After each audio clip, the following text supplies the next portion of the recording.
Welcome to all C3RF members and friends throughout the nation and indeed around the world, and a special welcome to the folks at Veterans for Freedom as we stream to them on their dedicated social media channels.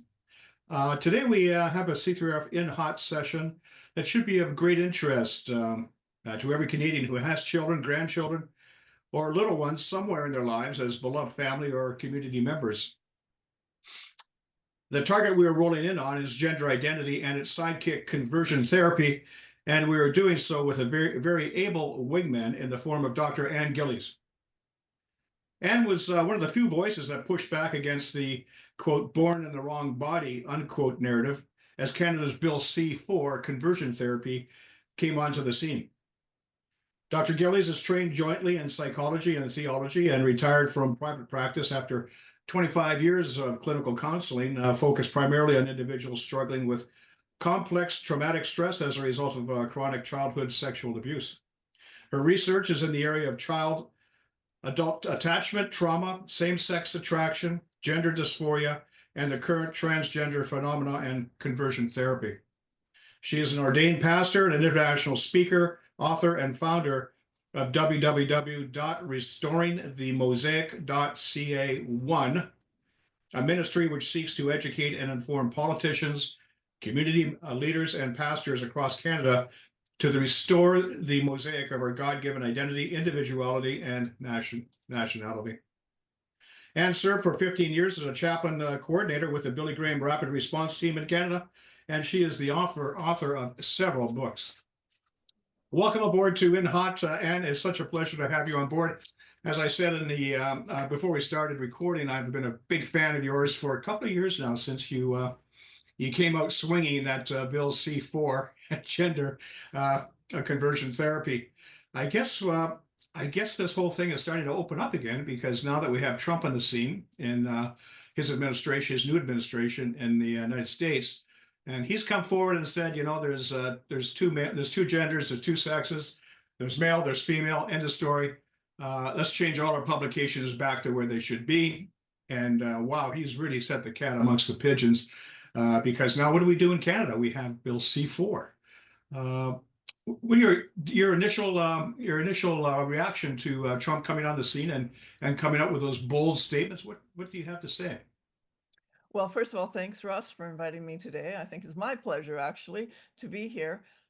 Yes, my husband has a term for this. It's bringing the worms out of the woodwork. And Trump has certainly done that on several levels. I mean, he's not a perfect man. There are no perfect people. But his policies, when it comes to family, are bang on. And in this area, I mean, this is simply, here we go. He's even quoted this term it's back in public sphere again, common sense. I mean, deep down, I don't believe there are large percentages of Canadians who believe there can be more than two sexes.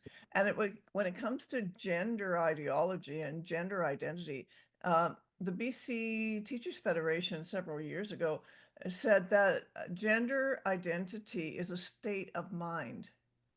Isn't that interesting? And that's true. It is a state of mind. It is actually, if it isn't a mental illness, per se, it is predetermined by several other mental illnesses along the way. And we know that these individuals, even these rapid onset gender dysphoric young people that we've seen an explosion of, have multiple underlying issues already going on, and family dynamics, attachment issues. So good for Trump. I mean, he's really stating reality, and it's about time people shook their head and started to come alongside. And I think it gives individuals the ability to do that, to say what they really have been thinking for years. And in Canada, I mean, it's even far worse. It's hard for individuals to speak up and say what they think without being canceled, or worse, go to jail, whatever, go directly to jail, do not stop, do not pass, go, because our Canadian government um, is bound, bent, and determined to want us to think only one way, and that's the Yeah, way that. this is not a very friendly narrative. I mean, if you Nope. speak out, and you know this firsthand, I know from when you came out against C4 a couple of years ago. It's not a friendly narrative. If you speak up, you are going to be pounded and mercilessly. A lot of people have lost jobs, lost careers, lost marriages, lost community standing. But you've come up with so many things there, and you know, one of them being rapid onset gender dysphoria. Let's get into that a bit later because I'd like Yes, thank to you. situate for our audience Bill C4, and I'm going to do a cutaway here. Here is Bill C4, and I just wanted to draw attention to our audience down to towards the bottom here. We talk about conversion therapy, and this really struck me because they define conversion therapy as basically anything that has to do with trying to change a person's sexual orientation or identity from the traditional heterosexual to the non-traditional. And it even says at the bottom of the at the bottom of this definition, for greater certainty, this definition does not include a practice, treatment, or service that relates to the exploration or development of an integrated personal identity. So this really, I'm going to stop sharing there. This Interesting, isn't it? how could they put a bill in place that basically says you can conversion therapy is a no-no going one way, but going the other way, it's okay. As a matter of fact, it's to be affirmed and promoted. Exactly. It's so discriminatory. The whole bill is so poorly written. And, you and I are very well aware of many practices, medical practices in the early 1900s that were abolished. And this whole idea of conversion therapy, which is a misnomer to start with, what is conversion therapy? And people have this horrid idea that it's Yeah, about shock treatment and well, shock treatment for anything, for any kind of sexual issues was outlawed 50 years ago. Like, come on, folks, let's get with the times. The reality here is what they want to do is keep individuals who are seeking help in how they express their sexuality, and maybe they need help to reduce their sexual impulses, reduce their porn consumption. If you're heterosexual, you can go to therapists and have that kind of help. If you are anything or claim to be anything other than heterosexual, so if you're homosexual, lesbian, bisexual, and want the same thing, want help to reduce those impulses, reduce the number of partners they have, just because they're afraid of STDs and HIV, they cannot go to a therapist and get help. yeah, Shake your head. But most people in Canada, Russ, I mean, this is many years ago. It's 5 years ago, 6 years ago when I started really pushing back against Bill. It was Bill C6 then. yeah. And, people, and certainly the general public, they go to work, they have their families, they're not interested in this stuff. What is this about? And so they throw it on the back burner because they could care less.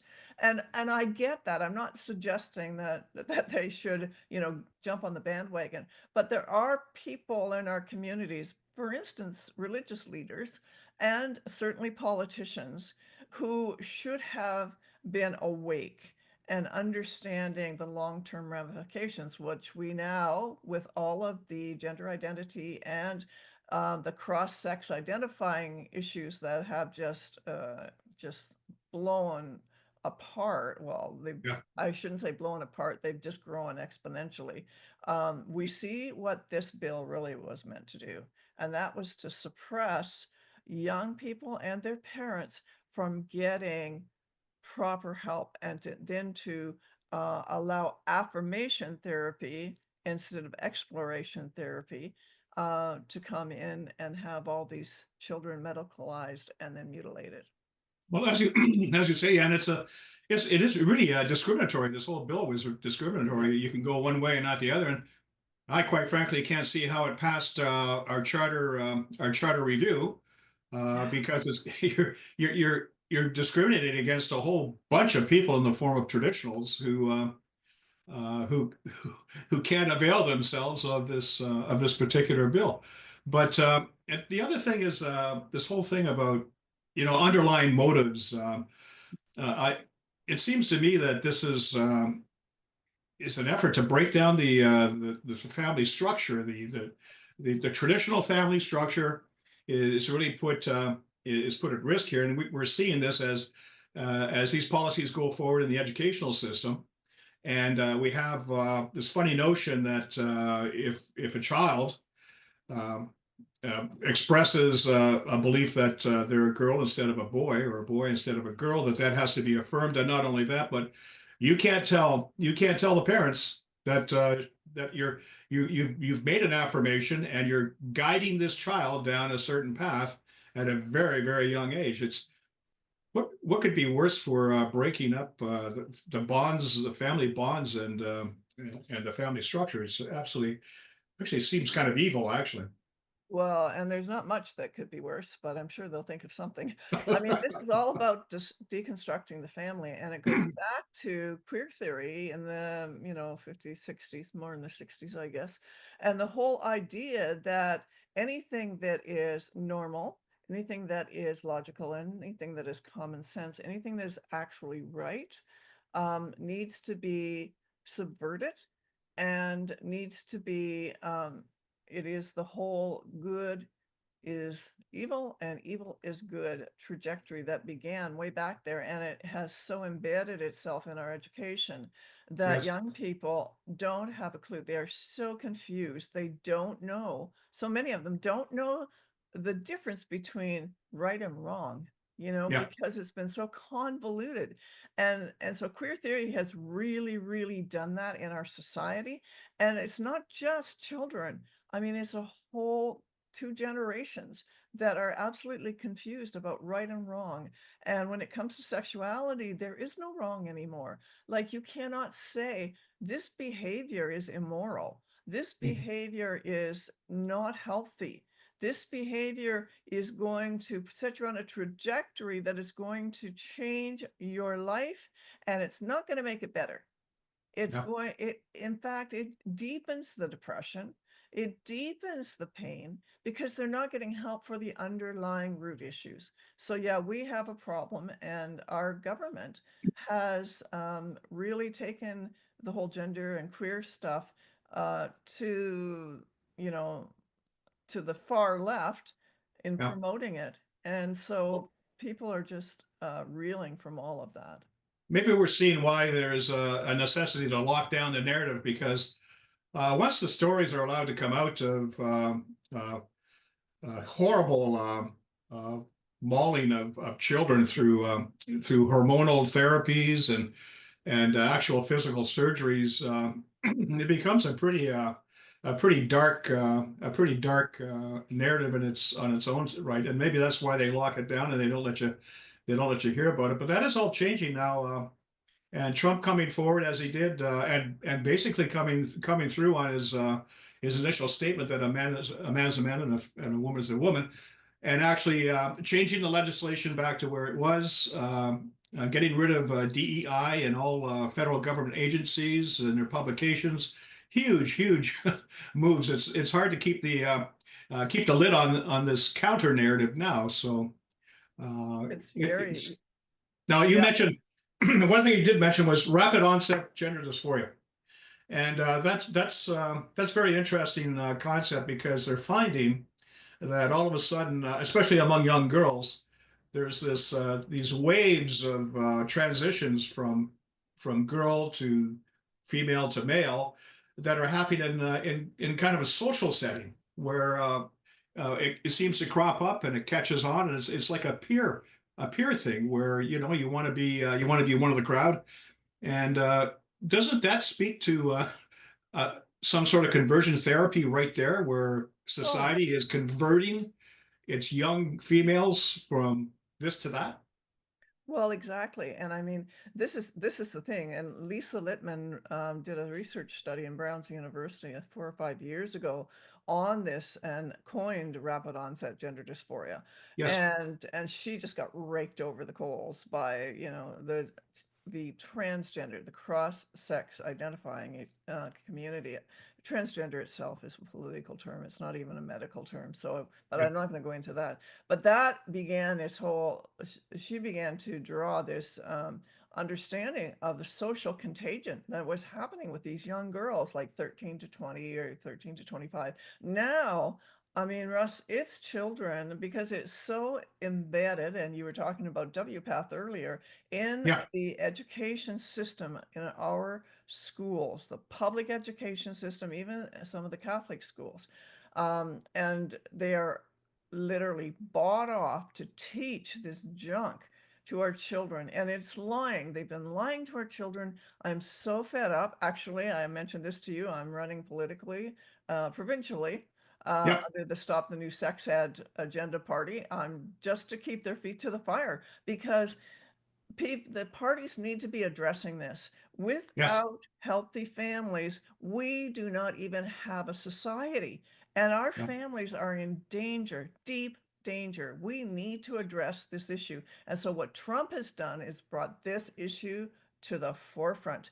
And now I think you'll see Canadians um, across the board more likely to go, okay, he's saying that. I really think that's true, Yeah. but I've been afraid to talk about it. And I think we may feel and see people beginning to speak up. I can only Yeah. hope. I agree. But when people see someone step forward, it makes it so much easier for them to at least start questioning and asking questions. Yeah. Not coming out and supporting Trump or saying he's right, No. but just asking questions. What's he's talking about, and what are you talking about, and on it goes. Yes, the this gender dysphoria is really scary stuff. Now you're running in the provincial election. Well, congratulations to you for throwing your hat in the ring. Boy, that's a very big move. And it just reminds me that in 2018, when Doug Ford ran and became the premier the first time, I remember him saying that we're talking about this stuff in the schools, Yep. and he was saying he was going to get rid of it. It's all liberal ideology. I can quote that. That's the quote. Liberal That's right. ideology. He called it, and now where is he on this? He's nowhere. Right? Oh, Good for you. listen, so my friend Tanya Granick Allen, who ran against him and Yes. did very well, it really kept him like in line here. He then kind of elevated her in his cabinet for a short time and then Yeah. somebody found some dirt that she maybe said something about a homosexual person 20 years Yeah. They always before do. They always do. and threw her out. And he does not keep his promises. I mean, a lot of Canadians are fed up, but what choice do we have, right? That's kind of where people think. Yeah. But what I believe is if we don't start voting for right thinking and truth at some point in time, we're going to keep on this trajectory. And Ford not only kept the sex ed, but it's expanded. It's expanded. And I mean, we saw a battle in Dufferin Peel region in the Catholic church or Catholic school over the last few weeks. And Yeah. Kathleen Wynn's been back trying to plow the ground again to keep the pride flags in the schools. Yes. Three different meetings they had, and she got voted down 9-1. So, Uh, hey, I think people are just getting so sick of it. And our children have been so day in and day out inundated with this propaganda and lies that they are sick of it. I've mhm. talked to some teens and they're just like, oh, I hate going to school because we're going to hear about this all day. And instead of having Yeah. classical education, we need to bring back some education that really It's funny. It's educates our funny you children. mentioned that about even children becoming sick of it. I come from a fairly long military background myself, and I know a lot of guys in the military, and they tell me the same thing. They say this DEI stuff is just killing the military. It's guys are leaving early, and they're taking with them a lot of experience, a lot of Yes. capabilities, and I think that's at the root of why the military is having such a problem. Well, and I love what Elon Musk said about DEI. It's divisive. Yeah. It is not about equality, it's about inequality. and segregism, oh gosh, I can't talk today, but segregating, Yeah, and alienating people, and it's hateful. It's yeah. hateful. And so when Trump said, "We're getting rid of DEI," I am just, like, jumping up and down and going, "Yes." You know what we need to go back to, Russ? We don't need all this garbage. We never Yeah. needed all this. What we need to go back to is, let's go back to the golden rule. Hey, Oh, that's let's just keep it simple. That's how I grew up. I was not anti. Now, my mom, I have to say, had some issues. You know, she was in a generation, she's 91 now, and but I grew up, I mean, my, cousin married a black woman. I loved her. I thought she was the best thing since since, buttered bread. She was a great gal. And you know what? There wasn't that. And my children were not raised to be, bigoted. yeah. And now we have more pressure on children actually to become hateful. And we're seeing it played out in our classrooms and the school ground. We're seeing violence erupt all over that there wasn't even 20 years ago. So yeah, things need to change. It's funny you mentioned the golden rule because here at Canadian Citizens for Charter Rights and Freedoms, uh, we kind of feel that our whole nature as Canadians is all rooted in a charter, in a constitution that is basically based on the golden rule. And I take the example of the preamble to the charter that states that Canada is founded on principles that respect the supremacy of God and the rule of law. And Yes, when you look at that preamble, basically it's saying our society is based on the golden rule, the supremacy that's of right. God and the rule of law. The law applies equally to everyone. It's a golden rule. And but I note that that preamble to the charter came under attack basically as soon as it was floated back in the early '80s, and the courts came to decide that it was not really part of the charter, shouldn't belong there because there are religious rights further down in Section 2, and so the preamble is just a dead letter, is what they call it, a dead letter. And and then we have basically the guide rails of our whole Constitution being thrown out. The baby's thrown out with the bathwater, and basically they threw out the golden rule. And here we Well, are. when you think of it, the cornerstone of the foundation has been eliminated. So look Yes, what's happened to our country. I yes. mean, it's collapsing. The Well, foundation. all it took was relativism, Yeah, postmodernism, to declare that everything there is no truth and everything is just as good as everything else. And what a now lie. that the golden rule is gone, well, you're in dangerous waters. You're in dark territory here now. And Yeah. we see where it grows and grows and grows to a point where Canada, for all intended purposes, is becoming, I think, my opinion, a failed state is what we're looking at.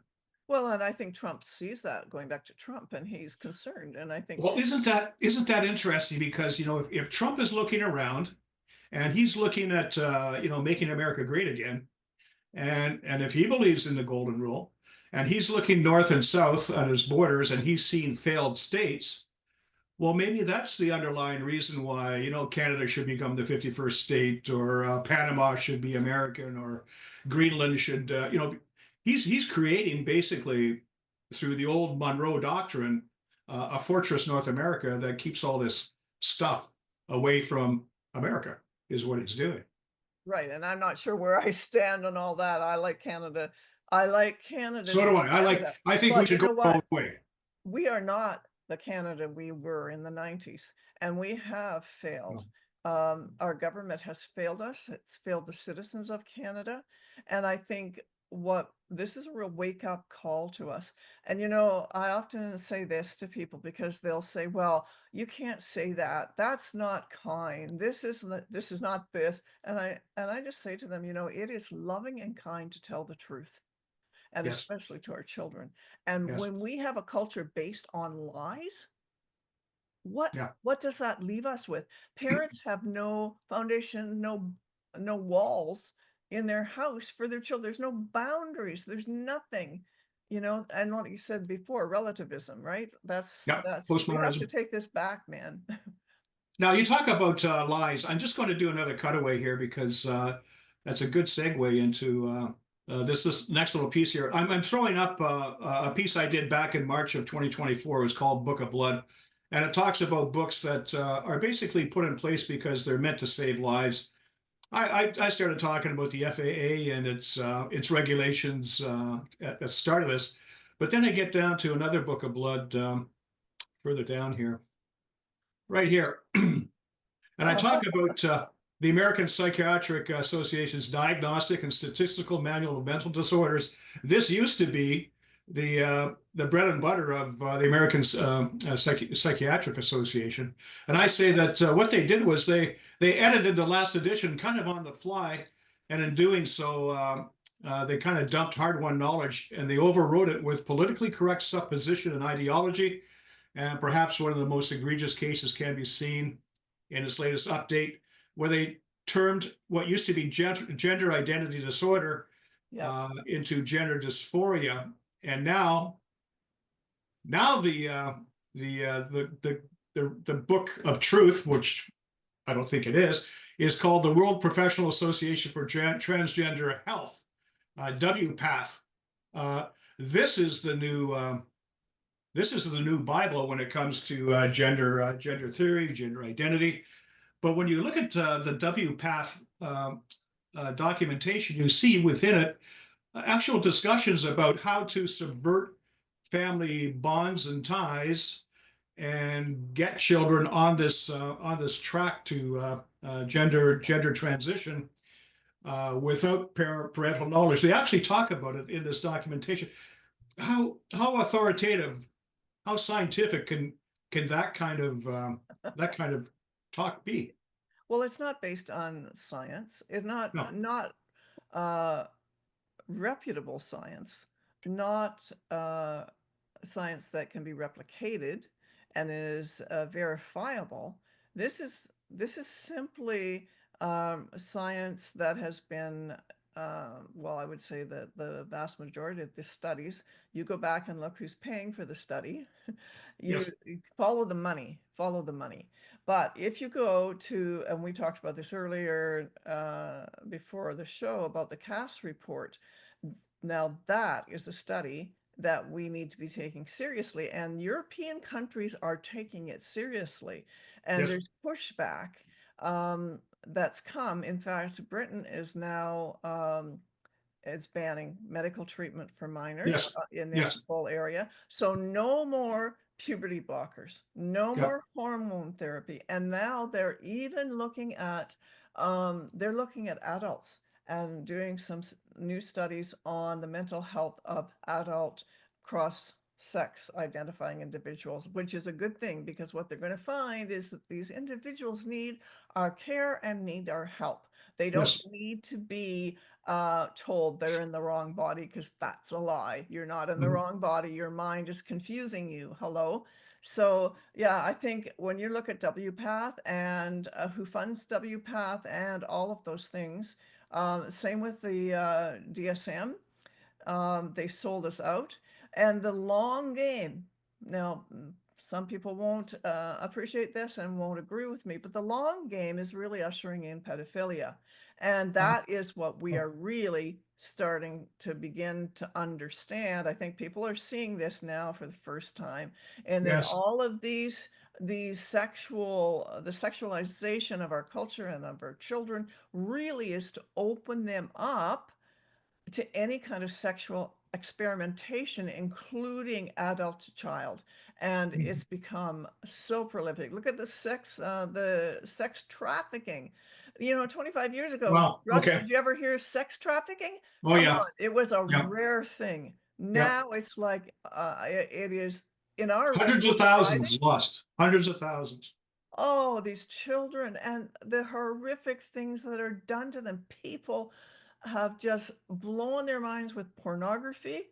They are just out of control sexually. Okay. Well, there you have it. I'll Well, really, it's absolutely incredible when you talk about you're basically describing a slide to oblivion. I guess yeah, once you trash objective reality, as postmodernism does, then you're basically opening a society up for anything. But I want to. You mentioned the Cass report. Okay, Yes. let's take a look at an entry here, and here we have Hillary Cass. This was back in the spring of 2024. She came out with a report, and she says children have been let down by a lack of research and Yes. remarkably weak evidence on medical interventions in gender care. And as you say, the UK has stopped going down this path. Now, I wonder what happens to people in Canada, authorities who see all this unwinding taking place with Trump, with the Cass report in Europe, and they're still holding fast to these affirmations that children can be sexually or not surgically mauled to change their appearance or whatever. What kind of jeopardy are they placing themselves in here? Is this how long can they keep going with this lie? Well, we we went from this momentous step in the dark of gender affirming care, which is exactly what the Cass report, identifies as the weak research, right? And so in Canada, therapists were mandated by law to only provide gender affirming care. So for the general public, that means when a child comes and says um, to their parent or whomever, and then end up in the therapist's office, whatever, that they believe they were born a boy or a girl, the opposite sex to what they really are, that there is no recourse for that. We have to agree with the delusion. This what just blows my mind. So therapists for the last, well, how many years? 4 years, or it's longer than that, because Ken Zucker was 2015 when he was removed from CAMH. So gender affirming care has been the guideline for therapists in Canada for a while. And I don't know how they can live with their conscience, because No, this is one of the no. biggest lies that has ever perpetuated our culture Yeah. and destroyed our children. So we in Canada, so many have been bought out.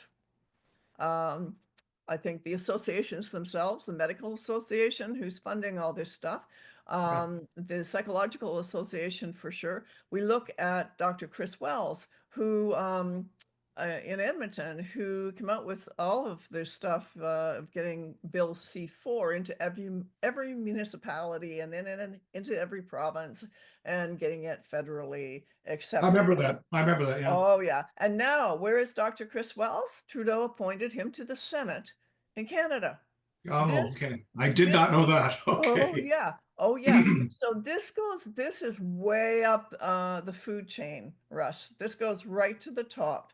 And Yeah. so we need to see a whole lot of shaking going on politically. And quite honestly, it's not just the liberals. Is the conservatives are in bed with this whole Well, ideology as well. yeah. I wonder, who's the champion to, take a look at objective reality here. You mentioned the conservatives. I remember they came out in a unanimous vote.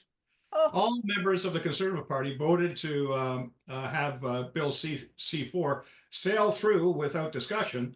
Uh, after and so, working with them for 3 or 4 years, many of them who agreed with us, some of the conservatives, and then yeah, when the push came to shove, and whether it was kind of like this was a subversive kind of tactic that caught them off guard, I don't know. But I'll tell you, when I heard that every single conservative member voted for this, I yeah. literally bent over double. I was so nauseous of what this meant to our country. And look at now, like, how can you Well, not if feel the pain for children? I remember Derek Sloan was one Yeah. conservative voice that spoke up, and boy, he got crushed. I mean, it didn't Oh, take any time at all before he was charged with this, and he took bribes from Hitler, and it oh, was crazy, absolutely crazy. When they have you in their sights, there's nothing that they won't say or do. they won't stop until they can totally cancel your voice, if What that's happened to you? What possible. happened to you, Ann? I'm interested. What happened to you when you came out? I saw you on CTV, a Oh, CTV that's a few program. years ago. Yeah, and Yeah. what happened to you? Well, you know what? I'm kind of a little bit hidden away, I feel like. And it's been good. good thing. I mean, I get some of the typical kind of name bashing kind of stuff, and it's like, Yeah. oh, go somewhere else to I don't really care, you know? I'm not Obviously. that's I don't care what you call me. Like what big deal. Let's get to the truth here. And so yeah, I mean, I think I've been fortunate in some ways. I don't know. The media didn't want to have anything to do with me. So that was interesting. Other Yeah, than maybe they purposely didn't want to give you any airtime.